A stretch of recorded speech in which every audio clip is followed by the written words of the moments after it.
EAMCET 2 leakage వ్యవహారంపై రాష్ట్ర వ్యాప్తంగా నిరసనకు దిగాయి విద్యార్థి సంఘాలు. ప్రభుత్వం తీసుకునే చర్యలపై విద్యార్థుల భవిష్యత్ ఆధారపడి ఉండటంతో ఆందోళన వ్యక్తం చేశాయి.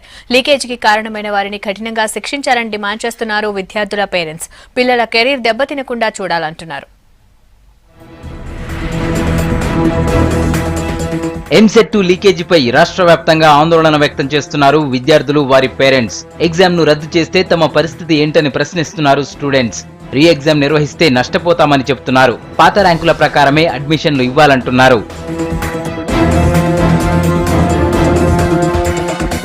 ఎంసెట్ 2 ను రద్దు చేయొద్దంటూ వరంగల్లో డిప్యూటీ సీఎం కడియం శ్రీహరిని కలిశారు విద్యార్థులు, వారి పేరెంట్స్. పేపర్ లీకేజీకి పాల్పడిన వారిని కఠినంగా శిక్షించాలని డిమాండ్ చేశారు. ఇప్పటికే 3 సార్లు ఎగ్జామ్ రాశామని మళ్లీ ఎగ్జామ్ నిర్వహిస్తామంటే సిద్ధంగా లేమన్నారు. విద్యార్థుల భవిష్యత్తును దృష్టిలో పెట్టుకుని నిర్ణయం తీసుకోవాలంటూ మొరపెట్టుకున్నారు. ఇప్పటికే మేము ఎన్ని ఎగ్జామ్స్ రాసాము. ఎంసెట్ 1, 2, నీట్ 1, నీట్ 2, ఎయిమ్స్, ఇంకా వేరే ఎగ్జామ్స్ చాలా ఉన్నాయండి. రాత్రింబవళ్ళు కష్టపడిన వాళ్ళకు ఇది అన్యాయం అండి. అసలు ఎవరైతే అక్యూజ్డ్ ఉన్నారో వాళ్ళ ర్యాంక్స్ డిలీట్ చేసి వేరే వాళ్ళకు మెరిట్ స్టూడెంట్స్ కి వాళ్ళ ర్యాంక్స్ వాళ్ళని అలాట్ చేస్తే ఏముంది, దాంట్లో తప్పేముంది? అందరికీ ఎందుకు శిక్ష ఇవ్వాలి? దీనిపై స్పందించిన మంత్రి విద్యార్థులు ఆందోళన చెందాల్సిన అవసరం లేదని, సిఐడి నివేదిక అందిన తర్వాత నిర్ణయం తీసుకుంటామన్నారు. ప్రభుత్వము విద్యార్థుల యొక్క భవిష్యత్తును కాపాడుతుంది. తల్లిదండ్రులు ఆందోళన చెందవలసిన అవసరం లేదు. ఏ విద్యార్థి కూడా అన్యాయం జరుగుతుందనే ఉద్దేశంతోనే ప్రభుత్వము ప్రతిష్టకు పోకుండా చాలా డీటెయిల్డ్ ఎంక్వైరీకి ఆర్డర్ ఇవ్వడం జరిగింది. తీగలాగితే డొంకంత కలిగినట్టుగా అనేక విషయాలు వెలుగులోకి వస్తున్నాయి. ఆ వివరాలు అన్ని కూడా సిఐడి నివేదిక ప్రభుత్వానికి సమర్పించిన తర్వాత వెలుగులోకి వస్తాయి. ఆ నివేదిక వచ్చిన తర్వాతనే ప్రభుత్వ పరంగా గౌరవ ముఖ్యమంత్రి గారు అందరితో చర్చించి ఒక నిర్ణయం తీసుకుంటారు. కరీంనగర్ జిల్లాలోనూ ఎంసెట్ 2 ను రద్దు చేయొద్దంటూ ప్రభుత్వాన్ని కోరారు విద్యార్థులు, వారి తల్లిదండ్రులు. ఎవరో కొంతమంది చేసిన తప్పుకు 53,000 మంది విద్యార్థులను బలి చేయడం సరికాదన్నారు. మళ్లీ ఎంసెట్ ను నిర్వహిస్తే విద్యార్థులు నష్టపోయే ప్రమాదం ఉందన్నారు.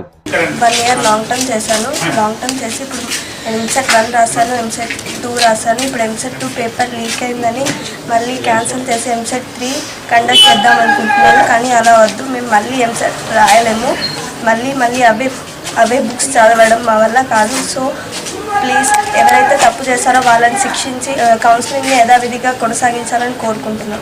ఎవరో ఒక్కళ్ళ ద్వారా, ఇద్దరు ద్వారా, ఒక 8 మంది బ్రోకర్ల ద్వారా సిస్టమ్ అంతా కూడా ఒక 50 మంది మాత్రమే లబ్ధి పొంది వాళ్ళకు ర్యాంకులు వచ్చినాయని చెప్పి ఈరోజు గత లాస్ట్ 53,000 మంది ఎంసెట్ రాస్తే ఈ 53,000 మందిని సఫర్ చేసి ఎంతవరకు కరెక్ట్ అనేది.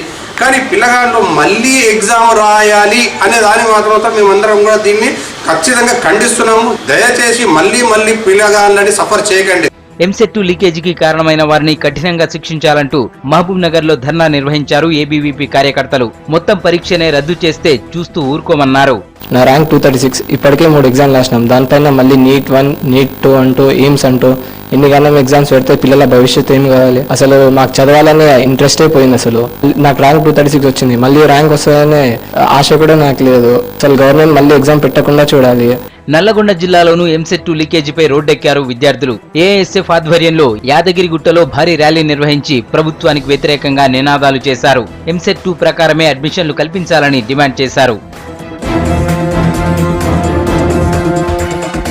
ఎంసెట్ 2 పేపర్ లీకేజీకి కారణమైన వారిని వెంటనే అరెస్ట్ చేయాలంటూ నిజామాబాద్ కలెక్టరేట్ ముందు ఆందోళనకు దిగారు పీడీఎస్యూ నేతలు. విద్యార్థులతో కలిసి పట్టణంలో ర్యాలీ నిర్వహించిన విద్యార్థి నేతలు కలెక్టరేట్ ముందు ధర్నాకు దిగారు. హైదరాబాద్ జేఎన్టీయూ, దిల్సుఖ్ నగర్లలో కూడా ఏబీవీపీ కార్యకర్తలు ఆందోళనలు చేశారు.